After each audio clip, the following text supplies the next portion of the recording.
بسم الله. الحمد لله رب العالمين، نويت تعلم التعليم والتذكر والتذكير والنفع والانتفاع والإفادة والاستفادة والحث على كتاب الله والحث على تمسك بكتاب الله وسنة رسول الله صلى الله عليه وسلم والدعاء إلى الهدى والدلالة على الخير ابتغاء وجه الله ومرضاته وقربه وثوابه. اللهم لا علم لنا إلا ما علمتنا وانفعنا بما علمتنا وزدنا علما يقربنا منك برحمتك يا أرحم الراحمين. اللهم اجعلنا صادقا في قول وفعل وعمل بفضلك يا أرحم الراحمين. Bismillah. As is mentioned by Shaykh Muhammad now, that we will dive straight immediately, we'll dive into the subject inshaAllah subhanahu wa ta'ala. Kitab al-Tahara. This is the book of purification. And it says Kitab al-Tahara. For the people that speak or understand Arabic language, you could say Tahara, Tuhara or Tihara. When we say Tahara, it means purifying oneself or purifying oneself from najasa, from impurities. And when we say Tuhara, it means the leftover water from purification. And when we say Tihara, it is that substance that we add to water to purify ourselves. So we say Kitab al-Tahara is the book of purification. Al-Ma'u, first we're going to address now what types of water inshaAllah is the water that is required for us to use for purification. Al-Ma'u allati yajuzu biha tathhir 700. There are 7 types of water that we could use to purify ourselves. The first is Ma'us Sama, water from the skies, that is rainwater. The second is Ma'ul Bahar, sea water. The third, Ma'un Nahar, it is river water. So we have sky, rainwater, sea water, and river water. وماء البئر وماء العين وماء الثلج وماء البرد. 7. ماء البئر is water which comes from a well. And then water from a spring. And then we have snow. And we have finally hail. Right? So first is rainwater. First is rainwater, sea water, river water, well water, spring water or fountain water, snow and hail. The first one is sea water. The first one is rainwater. And Allah subhanahu wa ta'ala says,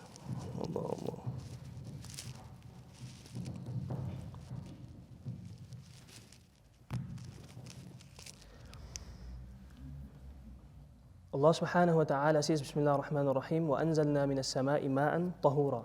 And we have sent down to you water from the heavens or from the skies that is pure in itself. مَاءً طَهُورًا. And when we say ma from the sky, this water? So how do we use this water that is given to us? Allah subhanahu wa ta'ala says in another ayah, وَيُنَزِّلُ عَلَيْكُم مِنَ السَّمَاءِ مَاءً لِيُطَهِّرَكُم بِهِ. That we have sent down to you water in which you may purify yourselves with. So the first one is rainwater. And with this we can put in rainwater, snow water, and hail water. Hail. So when snow liquidizes or hail liquidizes, it becomes water. This water in itself. So وَأَنزَلْنَا مِنَ السَّمَاءِ مَاءً لِيُطَهِّرَكُم. That's rainwater. And now we have the second one is Bahar. Bahar is sea water. There were some of the Sahaba radiallahu ta'ala anhu that came to Rasulullah sallallahu alayhi wa sallam, and they mentioned to him that we board ships, we travel the sea, and we have water with us, little water. And there's times it comes that we need to make wudu. So if we make wudu, we're going to be less of water to drink. So what should we do with the water? So Rasulullah sallallahu alayhi wa sallam says, he informs them how they should make wudu. And he says, use the water from the sea because he says, هُوَ الطَّهُورُ مَاؤُهُ حِلُّ الْمَيْتَةِ. The water that's from the sea is pure in itself. Purified water. So you can use that, make wudu with this water. Because everything within the water of the sea is pure in itself. Anything that dies in the sea, fish, anything in the sea, when we remove it from the sea, it's permissible for us to eat it. Permissible for us to eat it without slaughtering, because we do not slaughter fish. So we have water from the sky, وَأَنزَلْنَا مِنَ السَّمَاءِ مَاءً طَهُورًا, that is purified, pure water in itself. Ma'ul Bahar, sea water, and then Ma'un Nahar, that goes with Ma'ul Bahar. And Ma'ul Bi'r Ma'ul bi'r is water that comes from the well. And the proof for this, or where this comes from, is that there was a bi'r in Medina, a well, that people used to throw the dirt into it occasionally. And this water, from this well, water was brought to Rasulullah sallallahu alaihi wasallam. This water was called, this bi'r, or this well was called muda'ah. So when Rasulullah sallallahu alaihi wasallam made wudu with this water, he performed wudu with this water, and then they recorded this and they said, تَوَضَّأَ النَّبِيُّ صَلَّى اللَّهُ عَلَيْهِ وَسَلَّمْ بِمَاء الْمُضَاعَةَ. The water from this specific bi'r, from this specific well. So that shows us that we could use water from the well. And what Allah has told us, that we could use water from the skies and from the rivers and from the seas. And then we have ma'ul ayn, and that goes with ma'ul ayn is either a fountain or springs, water that sprouts from the ground, from the earth. And this water also goes with ma'ul bi'r. Wa ma'ul thalj, ma is water of, not the water, it is snow water. And hail. These two comes from the hadith, or where Rasulullah, where Sayyidina Abu Hurairah radiyallahu ta'ala an, he records that Rasulullah sallallahu alayhi wa sallam, between his takbiratul ihram and his Fatiha, or the qira'ah itself, he made a dua. In the dua, he made a dua. Part of the dua was, Allahumma ghsil khataya min al-thalji bil ma'i wa thalji wal barad. That's it. And then there's another hadith also that mentions when we make the dua for the mayyit, for the dead people, we say وَغْسِلْهُ بِالْمَاءِ وَالثَّلْجِ وَالْبَرَدِ. And Rasul, this is to purify himself with water that is from snow, or water from the hail. And this shows us the permissibility in using these type of water, because Rasulullah sallallahu alaihi wasallam would not make or say something or use a specific phrase or specific thing to show that this water is not pure. So he purify himself from his khataya, or purify himself, his body, or the person with this type of water, means that this type of water is pure in itself. Then we go to the different types of water. And this, before going into the text itself, this matan, just to know also that Sheikh Muhammad has mentioned that this is a mukhtasar, means that it's a bridge version, it's a synopsis of fiqh in itself. And before we go read the matan itself, we like to, just paint a picture, create a picture for us that water you find in itself is ma'un mutlaq. Water in itself are two, ma' mutlaq and ma' ghayr mutlaq. Means that water is pure, purifying water. Tahur, pure in itself, and it has the ability to purify. Then we have ma' mutlaq itself also, but ghayr mutahhir. That means that it's pure, it can clean something, but not remove impurities. Okay? So we have two, mutlaq wa ghayr mutlaq. Means that it's pure in itself, which can remove impurities, and the other one is pure in itself, but cannot remove impurities. So the one that is pure in itself, which removes impurities, are two types. It is makruh wa ghayr makruh, means permissible to use, that we should use. In fact, it's fard for us to use this type of water. And then ghayr makruh, it is disliked for us to use. Okay? So the ma'un mutlaq, ghayr makruh, I'm using a lot of terms here, inshallah, so just to get us used to the terms also. The purified water in itself, the pure water which can purify, is all of two types, as we mentioned, is ghayr makruh and makruh, meaning that is disliked and not disliked. Okay? So the disliked one is called ma'ul mushammas. Ma'ul mushammas is water that has been heated by the sun. This is water that is disliked for us to use, right? Because there is weak hadith. In fact, some of the ulama go to say that this hadith is fabricated. Some of them say that the hadith mentions that Sayyidina Aisha heated water in the sun, and when Rasulullah sallallahu alaihi wasallam was informed about this, he says, La Aisha, he mentions hadith, he says, La Humayra, Ya Humayra, La taf'ali. Do not do this. Do not do this.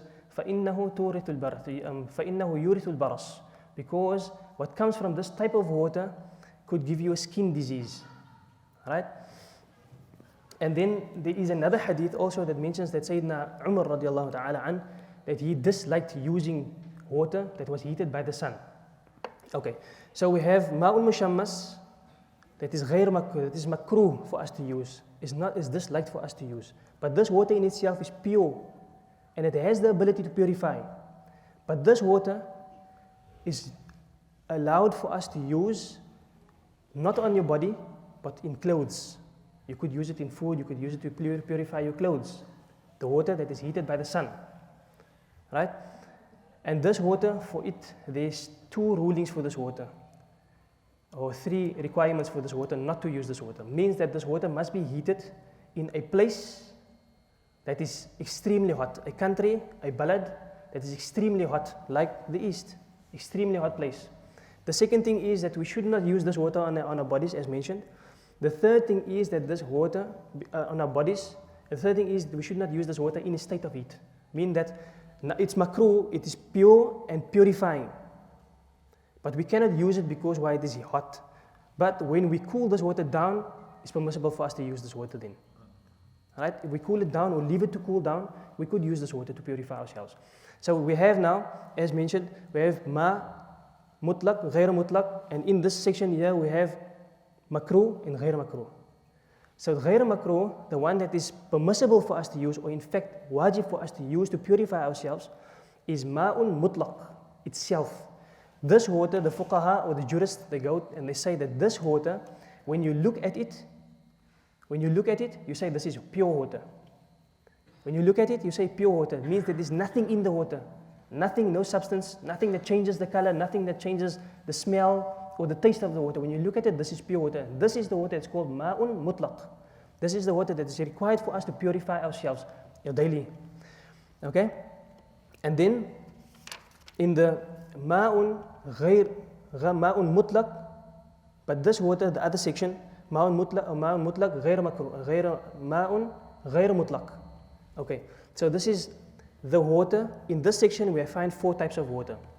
The first one is 3 types of water. The first one is musta'mal, used water. Used water.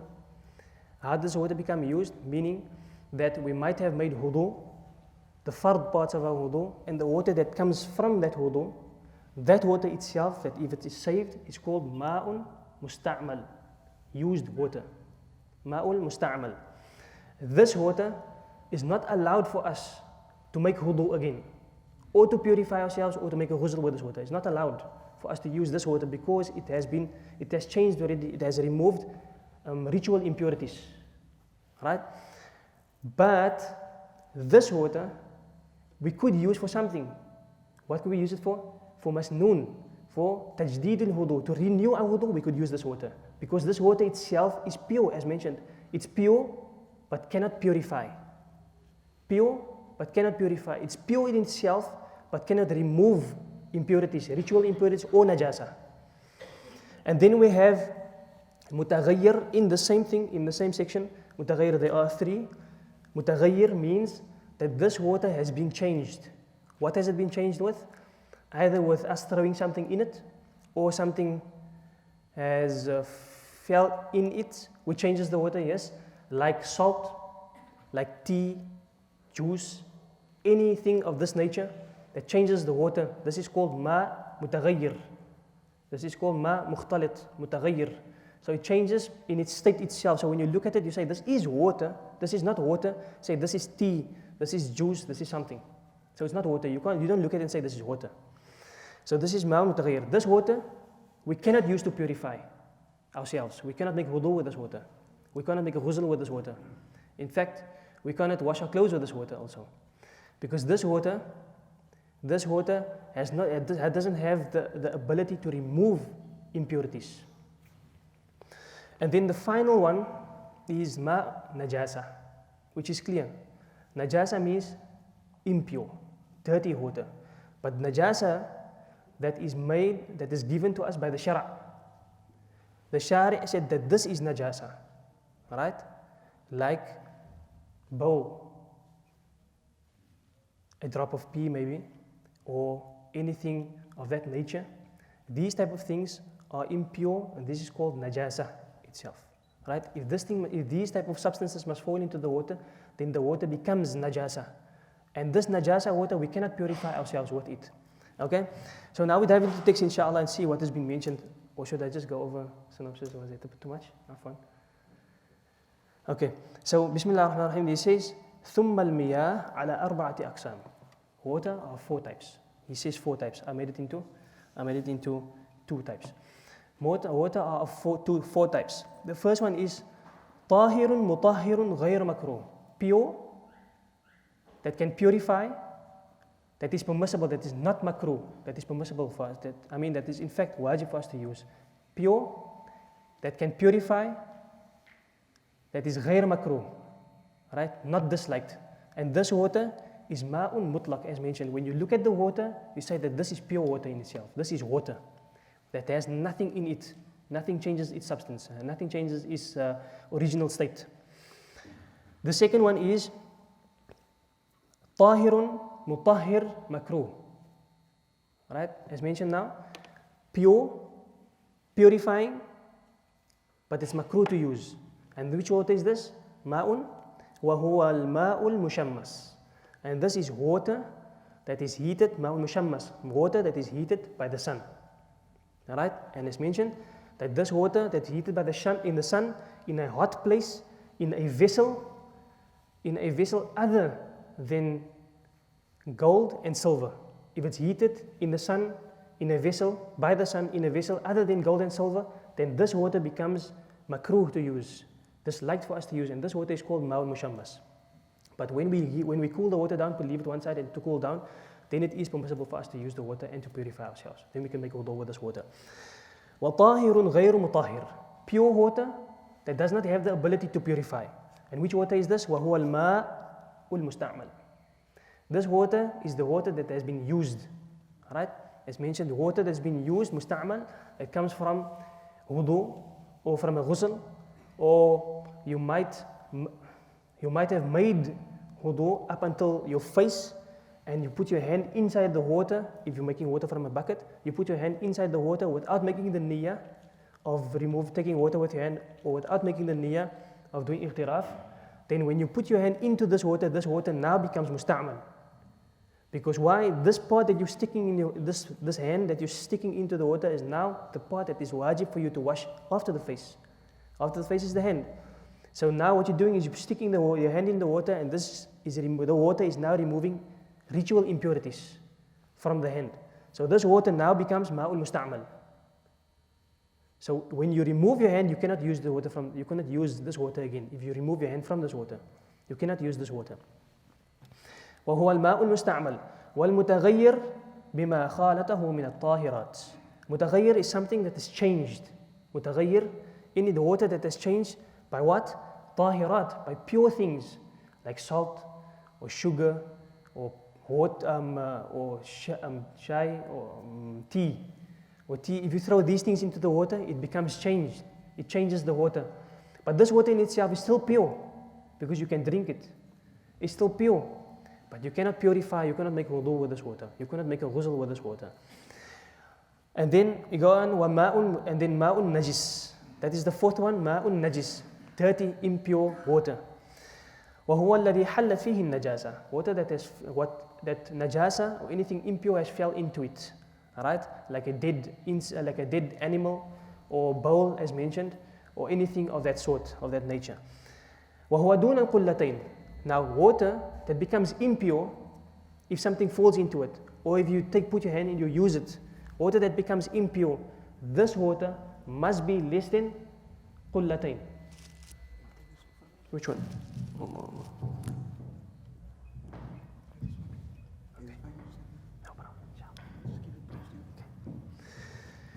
Okay.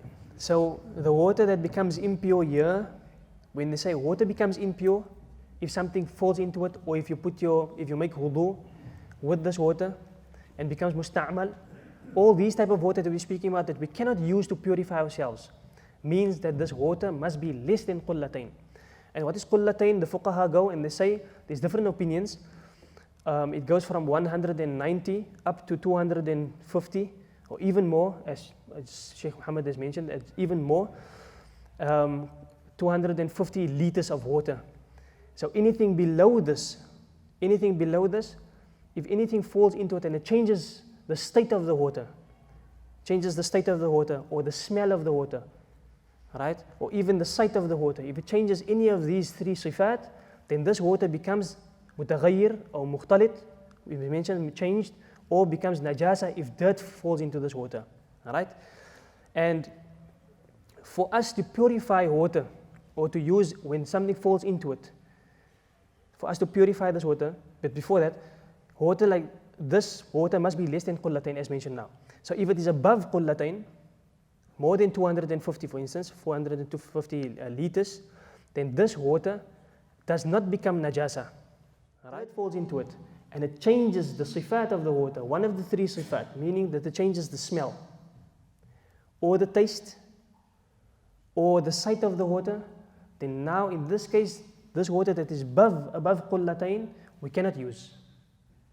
So it has to change one of the three characteristics of the water for us not to use the water.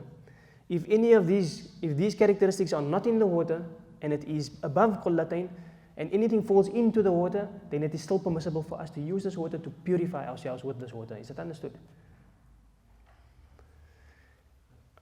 Okay. So qullatain is 250 liters. Ahsant. Whatever is below qullatain and changes the color, we cannot or cannot use. Okay. What is above this and it doesn't change the state of the water, can we use it? Yes. If it changes any of three characteristics of the water, could we use it? No. Right? That is smell, taste, and sight. And color, right? Sight. Okay, alhamdulillah, jazakumullah khair. Now we go on to the next fasl. Which is purifying skin, julud. Okay? He says, وَجُلُودُ الْمَيْتَةِ تَطْهُرُ بِالدِّبَاغ. Right? Skins of animals in itself are impure. But it could be purified by tanning. Because when we tan it, the process of tanning removes the najasa on the skin. So when we tan the skin, it becomes pure. Which skin could we tan? He says all skin basically. وَالْجُلُودُ وَجُلُودُ الْمَيْتَةِ تَطْهُرُ بِالدِّبَاغ إِلَّا جِلْدُ الْكَلْبِ وَالْخِنْزِيرِ وَمَا تَوَلَّدَ مِنْهُمَا أَوْ مِنْ أَحَدِهِمَا. Any jild, any skins from sheep, cow, camel, any of these skins could be purified, or any animal in fact. It could be purified by dibagh, by tanning, except two skins. Is the skin of a dog, because the dog in itself, in its original state, is najasa. This, remember that what we are mentioning here, this is according to the Shafi'i madhab. Right? According to the Shafi'iyya, this is their opinion. And the second thing is khinzir, means that is the skin of a pig. The skin of a pig, which cannot be purified at all. So we find ourselves with the pig boots and the leather skin jackets, the pig skin jackets, not permissible for us to use, because it in itself is najasa. Right? And anything that comes from these two animals, like if this animal had to pay with another animal, different type of animal, and he's involved, this is the qa'idah, this is the ruling, wherever these two animals are involved in, whether other animals, different animals are involved with them, wherever they are involved in, the skins that come from them or from their offspring cannot be used. Najasa. Right? In its original state is najasa. إِلَّا جِلْدُ الْكَلْبِ وَالْخِنْزِيرِ وَمَا تَوَلَّدَ مِنْهُمَا أَوْ مِنْ أَحَدِهِمَا. Okay? And these skins comes from animals that dies or have been slaughtered غير شرعي, been slaughtered, but not on the manner of Sharia. So any animal that is slaughtered on the manner of Sharia, these skins of these animals, that's permissible for us to eat though. These animals and these skins are pure, but it still needs to be tanned. Alright? Dead animals, their skins need to be tanned. Okay? And what is a maita? Something that dies not on the manner of Sharia. Anything that dies ala ghayri tariqati Sharia means that it was killed, or it died by itself, or it was slaughtered by a murtad, or slaughtered by other than a Muslim. Right? So these animals are called dead animals. Okay, so their skins are not permissible, they are najasa, not permissible to use until you tan it. And if you tan, when you tan it, and then you could use the skins of these animals. وَعَظْمُ الْمَيْتَةِ the bones of the mate, of the dead animal, is also najasa. وَشَعْرُهَا the hair of this animal is also najasa. وَشَعْرُهَا نَجِسٌ إِلَّا الْآدَمِ all these things are najasa except Adami. Adami is man. Why? Because Allah subhanahu wa ta'ala says, وَلَقَدْ كَرَّمْنَا بَنِي آدَمَ that we have honored Bani Adam, we have honored insan, human being. So these human beings are not najasa in any state. When they die, they are not najasa. In fact, it is a sunnah that after the body of the mayyit is washed, that the people that has washed the body to take a ghusl also. Right? So that is julud. Is it possible for us to go? Third one? Okay. So we'll do one more bab inshallah, or maybe two inshallah bi'idhnillah. Then we go into the next fasl, which is the next chapter, is the chapter of using utensils. Right? What type of utensils could we use? Every single utensil is permissible for us to use, any type of utensil, except two. Right? وَلَا يَجُوزُ اسْتِعْمَالُ أَوَانِي الذهب, one, is not permissible for us to use any utensils that is made of gold. Alright? Made of gold. وَالْفِضَّةِ and any utensils made of silver. Completely made of silver. وَيَجُوزُ اسْتِعْمَالُ غَيْرُهُمَا مِنَ الْأَوَانِي and it's permissible for us to use anything besides that. So if we are to create a bowl or a cup or anything of this sort of nature, from gemstones or from diamonds or anything like that, it's permissible for us to drink from it, to eat from it.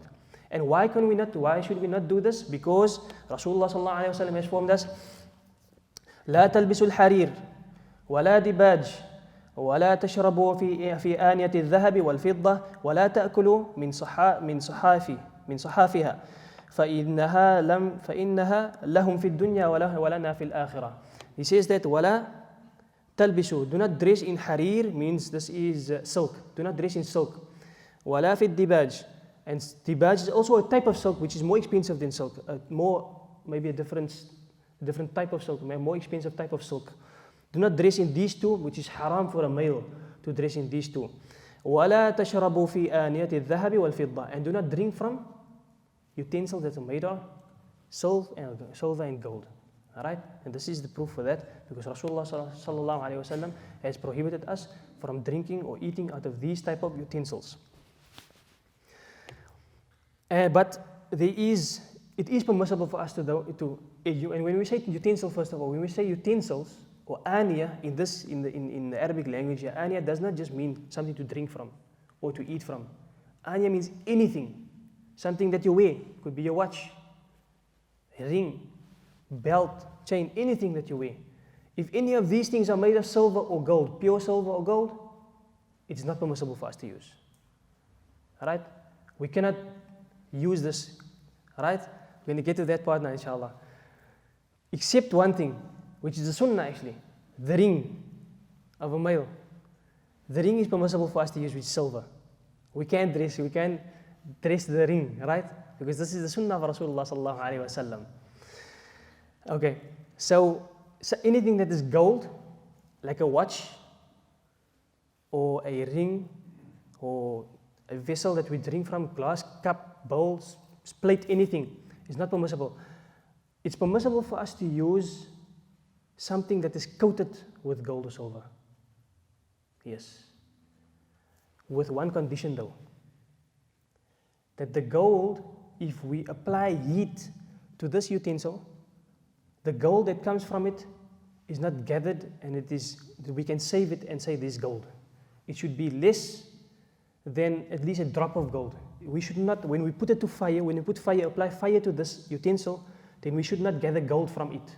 Then this thing that is coated with gold is permissible for us to use. Okay? Like a watch, for instance. Many of us do wear watches that is silver, that is gold. So if this watch had to be, if we apply heat to this and gold comes from it, then it's not permissible for us to wear this stuff. And then we go on to the last bab, inshallah, is babu siwak.